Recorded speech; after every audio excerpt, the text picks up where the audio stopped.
That's right.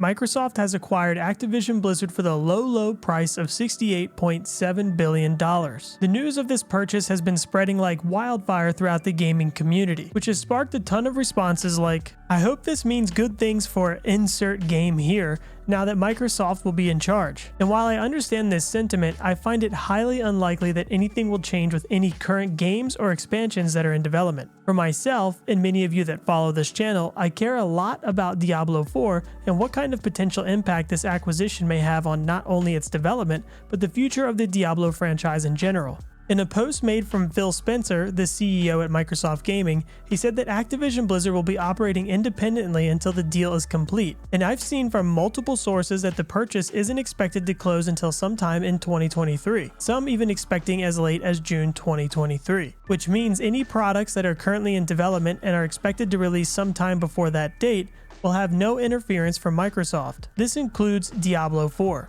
We heard a few months back that Diablo 4 wasn't set to release in 2022, which I don't think came as a surprise to anyone, and personally I'm happy they decided to take more time with the game because I want a great Diablo experience, not a rushed one. It's also safe to assume that D4 will be releasing sometime in 2023, and even if it didn't, I'd imagine that its development would be so far along that Microsoft's involvement would be limited to say the least. So whatever experience the D4 developers have in mind for us currently is what we will most likely be receiving. This isn't really a good or bad thing because we simply don't know enough about Diablo 4 yet to be making any assumptions about whether it will be fun or not. But what about expansions for D4? What about future Diablo projects? What kind of effect will Microsoft have on them? Well, unless they do some significant firing and rehiring, I can't imagine that much will change for most of what Activision Blizzard creates. Unless upper management at Activision Blizzard was playing a larger role than we imagine in the creation of bad game designs in order to keep players stuck in grindy time loops just for the sake of keeping healthy numbers on paper.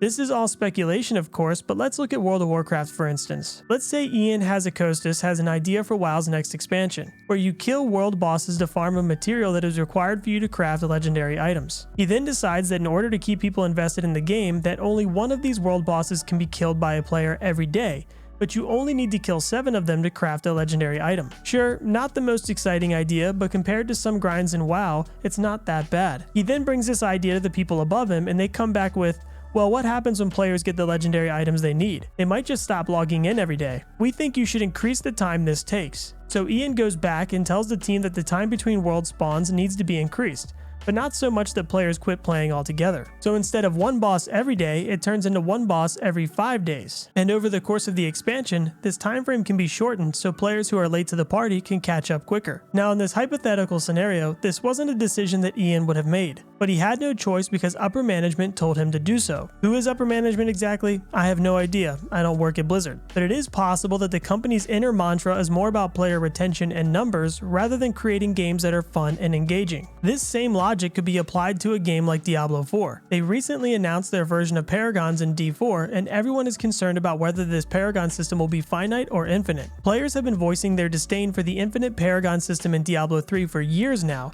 and yet here we are, staring down the barrel of a shotgun loaded with middle fingers and dollar signs. Now obviously we don't know if it's infinite yet, but since it's one of the most asked questions about the system since its reveal and they haven't responded yet, I'd have to assume that's because they want it to be infinite and are avoiding the response due to the inevitable backlash that would surely follow. Any good game director with a brainstem could tell this wouldn't be a good idea. So it is highly possible, just like the above hypothetical WoW story, that the suits and ties at Activision Blizzard are really pulling all the strings when it comes to these seemingly incomprehensible decisions. Hopefully once the acquisition is complete, Microsoft will relax the noose around the game director's necks, or maybe even remove them entirely, giving them the complete freedom to make good decisions and good games. But this is all assuming that these game directors care about making good games and aren't just corporate shills themselves. In the end, only time will tell. I really hope this is a new beginning for Blizzard so I can relive the glory days of gaming with some of my favorite video game IPs. Thanks for watching guys, and don't forget to like and subscribe.